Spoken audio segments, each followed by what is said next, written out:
suke leritu baraan erang suke jasandang jerah haluba suka to bate na bajud suke imumput yang gogodonya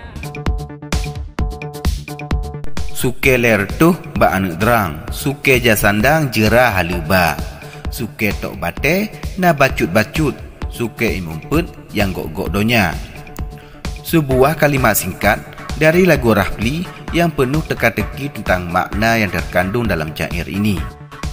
Dan dengan penuh rasa penasaran, akhirnya kami berusaha menelusuri tentang sejarah di balik kalimat tersebut. Dan inilah sedikit dari sekian banyak kutipan yang kami rangkum dari beberapa sumber. Sahabat Hasan News yang budiman, sebelum lebih tajam kami mengupasnya, subscribe video ini, like dan share, biar sejarah Aceh lebih terpandang di mata dunia.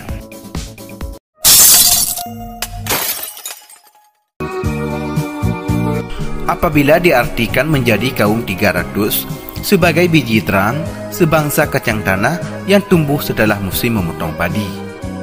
Segala jerami mati, lalu tumbuh sendiri pohon terang dengan subur.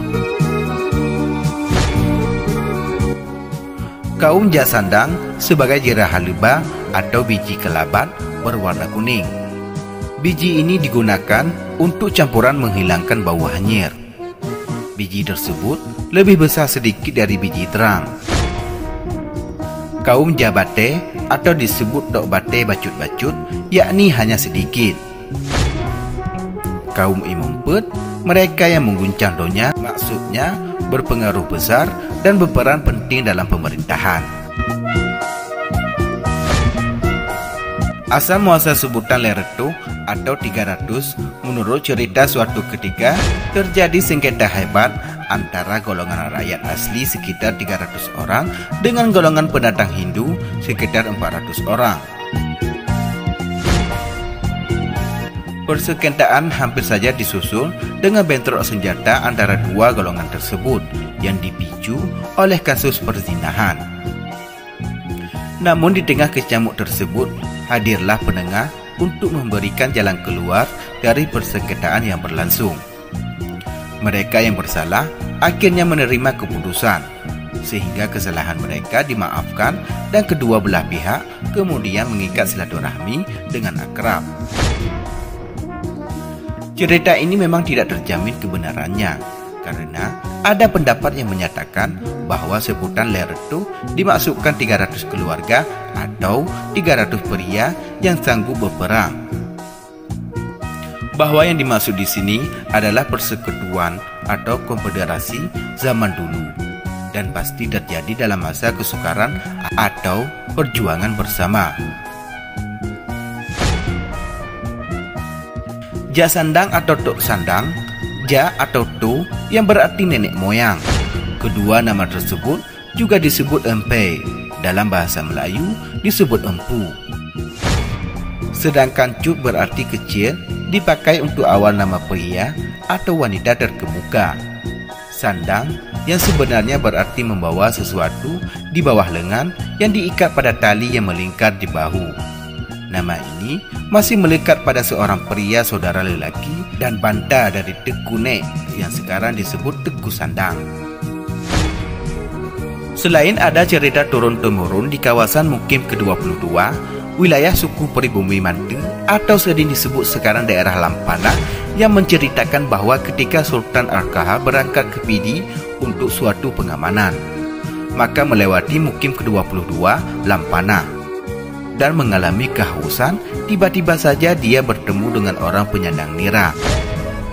Orang tersebut menawarkan air niranya kepada Sultan dan menyambutnya dengan begitu rasa lega, terutama setelah selesai meminumnya. Sultan pun berterima kasih dan mengundang orang tersebut ke dalam atau sebutan istana di Banda Aceh untuk memberikan dia penghargaan sebagai tanda balas jasa atas kebaikan yang diberikannya kepada Sultan. Namun orang tersebut pun bertanya bagaimana bisa dia masuk ke dalam. dan dikenal oleh para pengawal istana. Sultan pun memberi petunjuk kepada orang tersebut dengan menyandang bambu nira serta memberikan tanda sehelai daun kelapa di kepalanya. Akhirnya cerita setiap kali Jasandang pergi ke istana, lambat laun diangkat oleh Sultan menjadi Qadhi dan digelar Malikul Adil atau Malikul Adi karena dipercaya sebagai orang baik. Jabate atau Tok Bate menurut cerita ketika Sultan Al-Kahf merencanakan pembangunan sebuah istana batu, maka dikeluarkan perintah supaya golongan pendatang dari luar daerah ini bergotong royong untuk mencari dan membawa batu-batu untuk pembangunan istana. Tiba-tiba pada suatu hari, golongan ini saat mengumpulkan batu, Sultan memberikan seruan bahwa pencarian batu bisa dihentikan dan sudah cukup, atau Tok Bate. Sejak itulah golongan tersebut dinamakan kaum Tok Bate.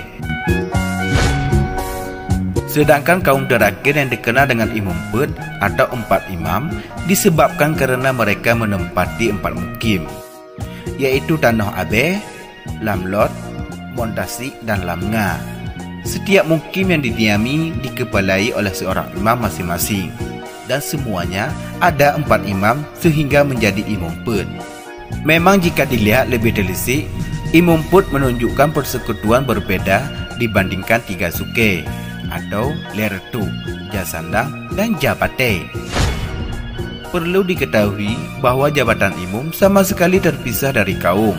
Imam ini bertugas sebagai pemimpin dalam hal ibadah dan tidak memperoleh pangkat apapun di dalam masyarakat.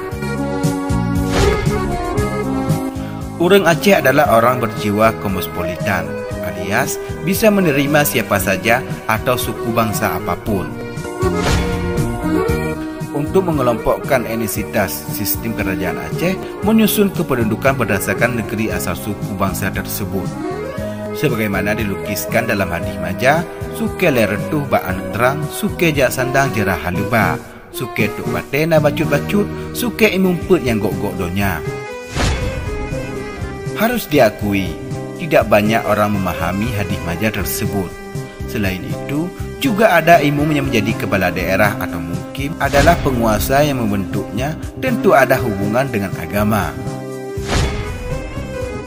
Suke di sini dalam kata lain artinya suku, sehingga hadis Majah ini menggambarkan keragaman suku bangsa di dunia yang berdomisili di Aceh. Semuanya berhasil disatukan oleh Sultan Alauddin Raja Al-Kahf pada tahun 1537 hingga 1565 di bawah Panji Islam dan Dat Ayomi di bawah payung Kerajaan Aceh Bandar Darussalam. Suke Lertuh diumpamakan Ba'an Terang, berarti seperti pohon padi yang tumbuh kembali setelah musim panen. Bahasa lain adalah sebuah penggambaran tentang suku 300 ini banyak sekali dibandingkan dengan suku lain yang berada di Tanah Ranco. Kelompok suku 300 ini diantaranya Batak Kare, Mante, Gayo, Alas, dan Klut.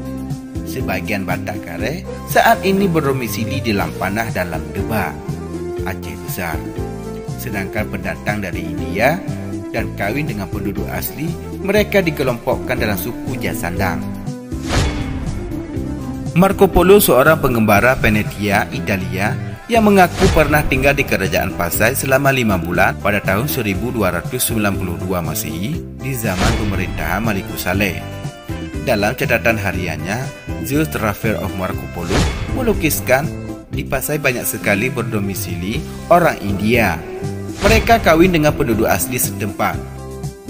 Al-Kahf juga mengakui keberadaan imigran Arab, Cina, Jawa, Bugis, Jame, Semenanjung Tanah Melayu. Mereka ini dimasukkan dalam suku Tok Bate yang diistilahkan Nabacut-Bacut atau maksudnya adalah kaum minoritas. Sedangkan mantan para pemimpin yang tersisih atau diusir dari negerinya akibat berlawanan alur politik di negara asalnya, yakni semacam Polikar Asium atau suaka politik sekarang, dikelompokkan dalam suku Imam Pet. Kelompok ini digambarkan mampu menggoncangkan dunia karena ilmu pengetahuannya Mereka dianjurkan kawin dengan penduduk Aceh asli agar melahirkan keturunan yang cerdas. Kutipan penjelasan secara langsung sudah cukup untuk bisa kami pahami bait lirik lagu Rapi tersebut. Semoga generasi Aceh tidak pernah melupakan adat budaya Endatu. Bercermin dari negeri tetangga Malaysia yang menanam paham, ilmu pengetahuan, jabatan atau apalah boleh internasional, tetapi tidak pernah melupakan adat dan budayanya. Hal ini bisa dilihat dari gadis-gadis Melayu yang masih setia dengan baju kurungnya. Nah, demikianlah kupasan singkat Bahasa News tentang sejarah Suke Lertu. Jika ada kesalahan dari apa yang kami sampaikan, mohon tulis kritikannya di kolom komentar.